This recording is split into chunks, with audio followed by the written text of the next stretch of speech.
Welcome everybody. I'm glad to see you here. My name is Elena Tercero and I am a CPA in New Mexico, and I just wanted to share some tax tips with you. So if you do find these valuable and helpful, please do me a favor and share this broadcast with your friends and followers. You can also send it out to your Twitter followers. So if you're new to Periscope, what you want to do is you want to click on the little guy that's down at the bottom.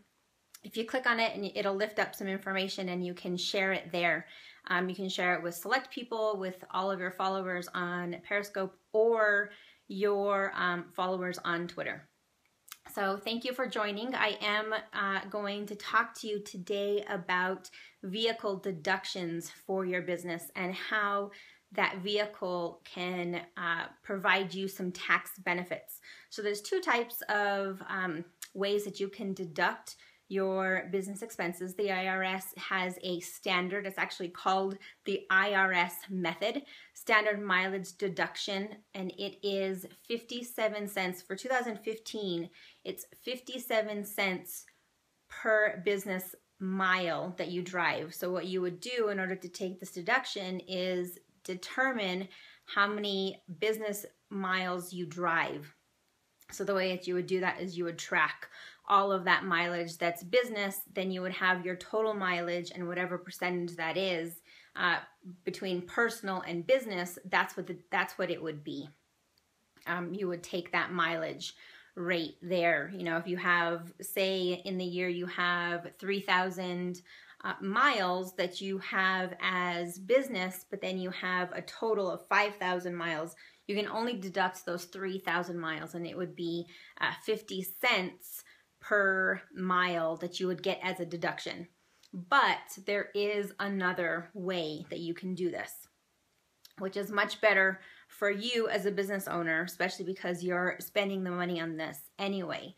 So the other one is called an actual expense. So what you would keep track of is your gasoline that you're putting into your vehicle, any maintenance that you put into the vehicle, whether it be an oil change or a routine, you know, checkup, as they call them sometimes, you know, the 20,000 mile maintenance that you put in.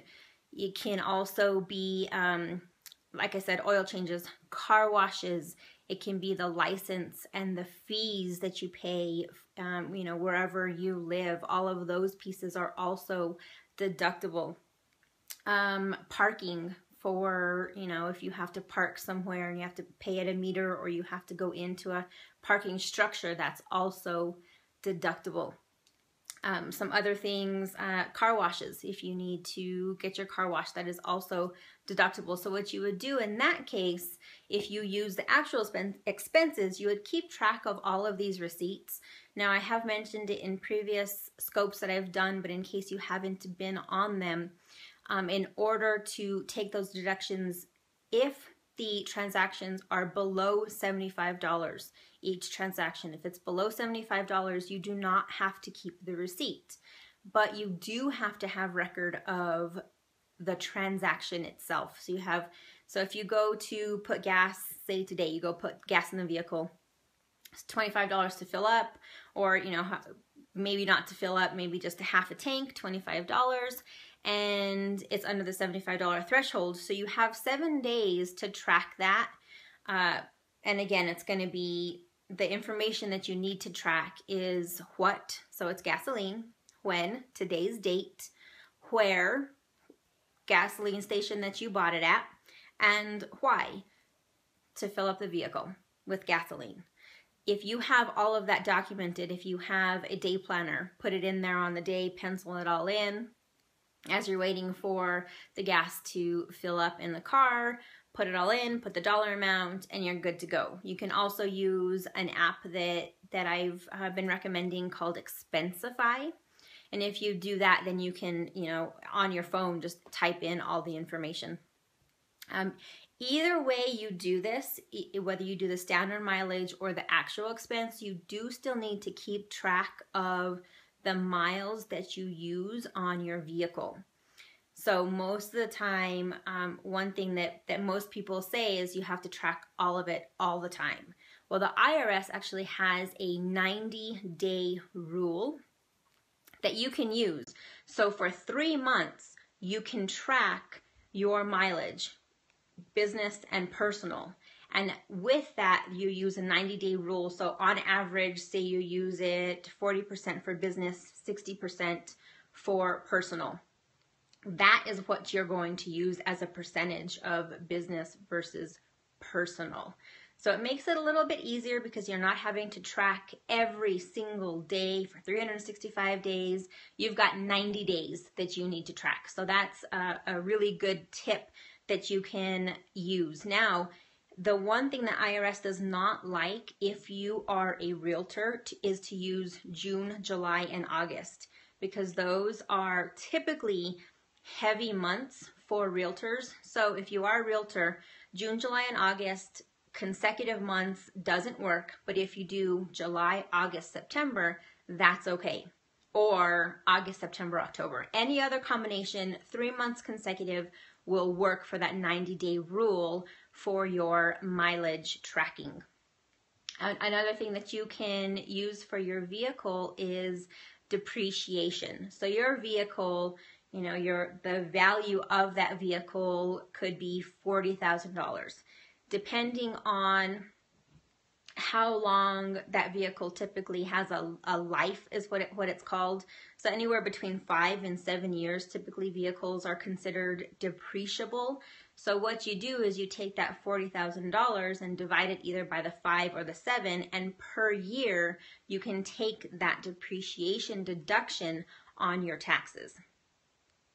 If you have now, along with that, if you have a vehicle that you are purchasing and you've got a loan on that vehicle, the interest that you're paying on the vehicle is also deductible on your taxes.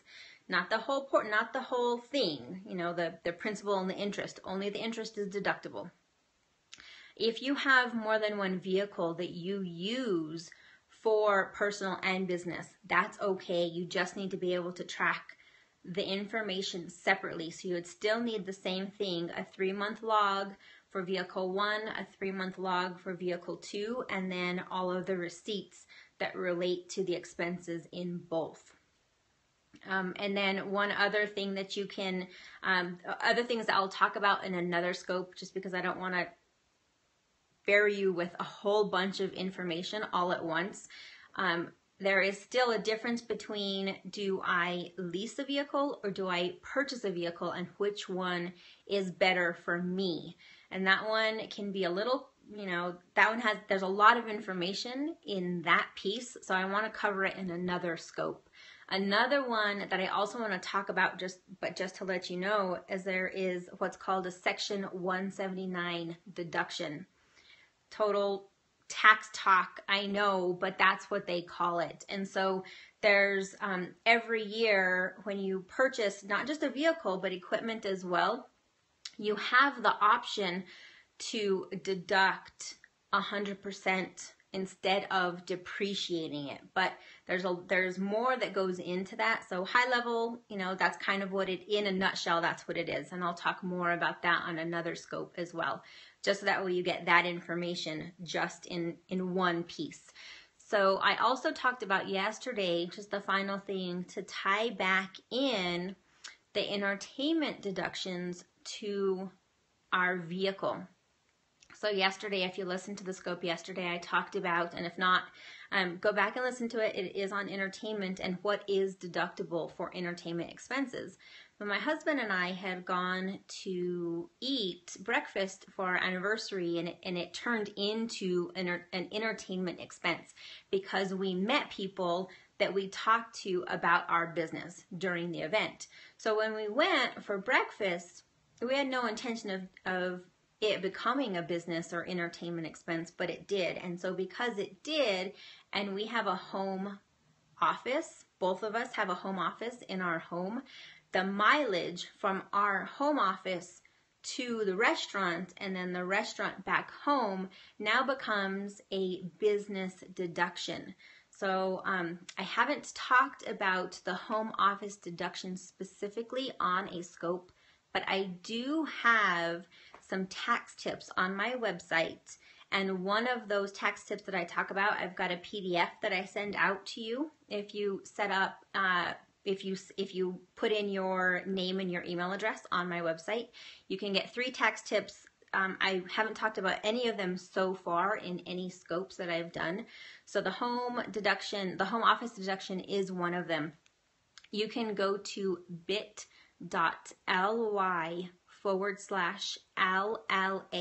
tax tips to get that information. So hopefully, I talked a lot about the vehicle deductions. Does anybody have any questions as it relates to their business or their vehicles, or something that maybe I've talked about and need some clarification on? I'll give you guys a few minutes to see if you've got anything. Type it in, and if you I mentioned at the beginning, my name is Elena Tercero. I am a CPA in New Mexico. I do have my own CPA firm, Little Light Accounting, and I have been working with small businesses and taxes honestly since 7th grade. So starting in 7th grade, I started doing my own taxes. My 7th grade math teacher, as a part-time job, did taxes on the side, and so she thought it would be fun to teach us how to do taxes. It kind of stuck. So ever since then, I've been getting into accounting. Took accounting classes in high school, became a CPA, got my bachelor's in accounting. So it's just one of those things where it just stuck with me. I love it. I'm a numbers person. I tend to really kind of geek out on this kind of stuff. So I'm hoping that for the people that don't enjoy it as much, this is really helpful for you, useful information, because this is your business and you need to be able to have the tools that you need to be able to bring this information in to your tax accountant at the end of the year. So if somebody doesn't share with you what information or what can be deductible and what isn't deductible, then you're not going to know. And we want to make sure as business owners that we're taking advantage of those allowable tax deductions. It just makes sense from a business perspective to be able to guard yourself with those deductions that are allowable. So I would appreciate if you did find this helpful and useful to please share this with your followers. I look forward to talking with you again tomorrow. And tomorrow I will talk about the lease option purchase with vehicles. So I can give you a little more information on making that right decision for you if you're looking to purchase or to lease or to purchase a vehicle this year. So I will talk to you later.